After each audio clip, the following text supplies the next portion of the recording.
Bapak Ibu dan saudari-saudari serta teman-teman serta adik-adik yang terkasih dalam Kristus, selamat pagi. Dalam renungan ini saya akan bagi menjadi 3 poin.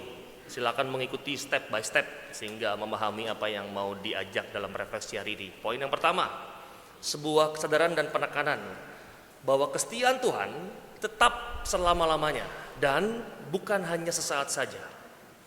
Lalu menjadi korelasinya adalah manusia kita diminta untuk tetap berjaga-jaga menyambut kedatangannya.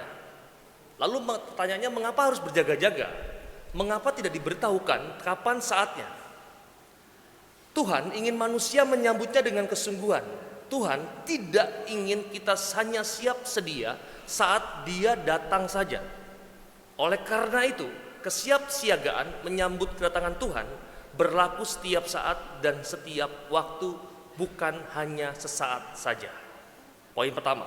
Poin yang kedua, saya sebetulnya salut dengan kemampuan analisis dan keterampilan teknis seorang pencuri. Sebelum beraksi, ia mengamati sasarannya, meneliti situasi sekitarnya, menyusun strategi pencurian dan pelariannya dengan sangat teliti. Pada saat beraksi, ia akan unjuk keterampilan teknik tingkat tinggi untuk mengelabui siapapun. Namanya juga pencuri, pasti ia akan datang saat orang lengah dan tidak terduga-duga. Maka perumpamaan tentang pencuri yang kita dengar hari ini dalam Injil, yang tengah malam datang tanpa diketahui waktunya, mau menekankan kedatangan yang tidak terduga-duga. Kedatangan itu berkaitan dengan hari penghakiman terakhir anak Allah manusia yang tak seorang pun mengetahuinya. Maka Yesus menasihati, berjaga-jagalah sebab kamu tidak tahu pada hari mana Tuhanmu itu datang. Maka nasihat berjaga-jaga bukanlah sikap pasif, tetapi aktif mempersiapkan diri dengan tetap setia dan giat menjalankan tugas yang dipercayakan. Karena itu Yesus berkata, berbahagialah hamba yang didapati tuannya melakukan tugasnya. Ketika tuannya itu datang, sesungguhnya tuannya itu akan mengangkat dia menjadi pengawas segala miliknya. Diangkat menjadi pengawas berarti ambil bagian sepenuhnya dalam kuasa tuannya. Poin yang kedua. Poin yang ketiga, dari 2 korelasi ini kita menemukan sebuah istilah Latin yang mengatakan credo ergo sum. Aku percaya maka aku ada. Dan ungkapan ini mau mengajak kita menyadari hakikat iman yang mendasar, yaitu kepercayaan. Hakikat iman yang mendasar itu adalah kepercayaan. Yunaninya adalah pistis, Latinnya fides. Kalau Inggrisnya adalah faith. Iman mendasar adalah kepercayaan. Maka saya mau mengajukan 3 pola dasar iman yang mau menampilkan hidup kita sebagai orang yang benar-benar percaya pada Tuhan dan orang yang dipercaya oleh Tuhan dengan 3B. B yang pertama adalah berjaga.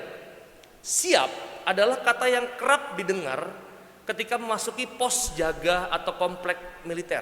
Saya 4 tahun di Kopo, itu kalau ketemu dengan para anggota bilang, selamat siang Pak, siap Romo. Kata siap itu menjadi kata yang luar biasa, menjadi lazim dipakai oleh mereka. Kata ini kerap dikatakan juga oleh para prajurit yang bertugas di pos jaga. Mereka diajak untuk siap siaga. Inilah salah satu sikap dasar orang percaya, yaitu siap. SIAP, siap itu artinya selalu ingat akan panggilan. Memang Allah tidak selalu menjanjikan perjalanan yang nyaman. Memang Allah tidak pernah menjanjikan perjalanan yang nyaman, tetapi Allah menjanjikan pendaratan yang aman. Saya ulang ini ya. Allah memang tidak pernah menjanjikan perjalanan yang nyaman, tetapi Allah itu menjanjikan pendaratan yang aman. Dan disinilah kita diajak untuk selalu ingat akan panggilan kita sebagai anak-anak Tuhan. Kamu semua adalah anak-anak terang dan anak-anak siang. Kita bukanlah orang-orang malam atau orang-orang kegelapan. Sebab itu, baiklah jangan kita tidur seperti orang-orang lain, tetapi berjaga-jaga dan sadar. Yang pasti dalam poin pertama B, berjaga, yang pasti jangan pernah mencintai Allah demi mendapatkan sebuah hadiah. Tetapi biarkan Allah itu sendiri yang menjadi hadiahmu. Diulang. Jangan pernah mencintai Allah demi mendapatkan hadiah, tapi biarkanlah Allah itu sendiri yang menjadi hadiah. B yang pertama, berjaga. B yang kedua adalah berkualitas. Yesus datang sebagai Mesias yang berarti yang diurapi, yang dipenuhi oleh kuasa Roh Kudus. Sehingga apa? Kata-kata dan tindakannya penuh kuasa bahkan terhadap semua kuasa jahat. Ia menjadi pribadi yang berkualitas karena sungguh diurapi oleh Roh Kudus. Sehingga setan pun tahu siapa Yesus. Aku tahu siapa engkau, yang kudus dari Allah. Sudahkah kita setia memohon urapan Tuhan? Sehingga kata-kata dan tindakan kita berkualitas, penuh kuasa, bukan dengan penuh dosa. Penuh dengan pujian, bukan penuh dengan gosipan dan pergunjingan. Karena jelaslah bahwa hidup orang percaya itu bukan menjadi pepesan kosong, bukan menjadi pabrik kata-kata yang manis, tetapi orang yang percaya sungguh menjadi yang kudus dari Allah, yang setia menghadirkan kerajaan Allah secara nyata lewat tata dan tindakan cinta setiap harinya. Karenanya lebih baik mempunyai hati tanpa kata-kata daripada mempunyai kata-kata tanpa hati. Saya ulang ini. Lebih baik mempunyai hati tanpa kata-kata daripada kita mempunyai kata-kata yang banyak tanpa hati. Itu B yang kedua, berkualitas. B yang terakhir adalah bersatu dengan Tuhan. Karena persatuannya dengan Bapa, Yesus mempunyai kuasa untuk menghardik setan. Diam, keluarlah daripadanya. Dan setan pun menghempaskan orang itu ke tengah-tengah orang banyak, lalu keluar daripadanya dan sama sekali tidak menyakitinya. Bapak Ibu, teman-teman, setiap orang percaya yang selalu mengalami persatuan dengan Tuhan dalam doa dan karyanya pasti akan diperlengkapi dengan kuasa ilahi untuk mengalahkan kuasa-kuasa gelap. Bagi orang yang percaya, yang setia bersatu dengannya, mengetahui kehendaknya adalah hikmat terbesar.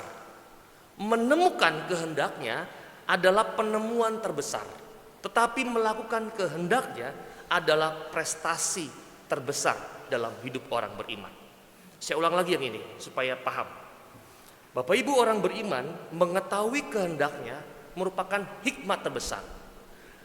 Menemukan kehendaknya adalah penemuan terbesar, tetapi melakukan seluruh kehendaknya dalam hidup kita adalah prestasi terbesar dalam hidup orang beriman. Maka pertanyaannya, sudahkah kita selalu menyediakan waktu untuk bersatu dengan Tuhan secara pribadi? Bukankah resep untuk mengubah hidup yang berat menjadi berkat itu dengan menambahkan kata K di tengah-tengahnya? Berat, tambahkan kata K di tengahnya menjadi berkat, karena ada Kristus di dalam hidup yang berat itu. Paham? Sudah panas kepalanya? Ya. Jelasnya bagian kita adalah sebetulnya dari seluruh hidup ini adalah melakukan kehendak Allah. Dan bagian Allah adalah mengurus kita. Karenanya kita harus tidak pernah takut akan apapun juga. Itu yang dimohon hari ini. Maka mari siap berjaga-jaga, sehingga ketika mampu berjaga-jaga kita mampu menjadi orang yang dipercaya. Maka orang dipercaya selalu menampilkan 3 pola tadi. B pertama berjaga-jaga, yang kedua adalah hidup yang berkualitas, yang ketiga adalah bersatu dengan Tuhan. Selamat menjalani hari Minggu ini. Semoga kita menjadi orang yang sungguh murid yang dikatakan sebagai murid yang siap dipercaya, siap yang sungguh siap siaga. Dengan kata siap, selalu ingat akan panggilan. Siap. Bagus. Jadi militer semua hari ini. Ya. Maka mari sejenak kita mohon rahmat Allah supaya siang hari ini menjadi siang yang baik untuk kita semua bersama dengan keluarga yang kita cintai, sehingga kita mampu juga menyiapkan diri kita, menyiapkan juga pasangan kita, bahkan menyiapkan juga anak-anak yang dipercayakan kepada kita untuk selalu siap sedia untuk mengikuti Tuhan seperti yang Tuhan kehendaki dalam hidup kita. Kita hening sejenak.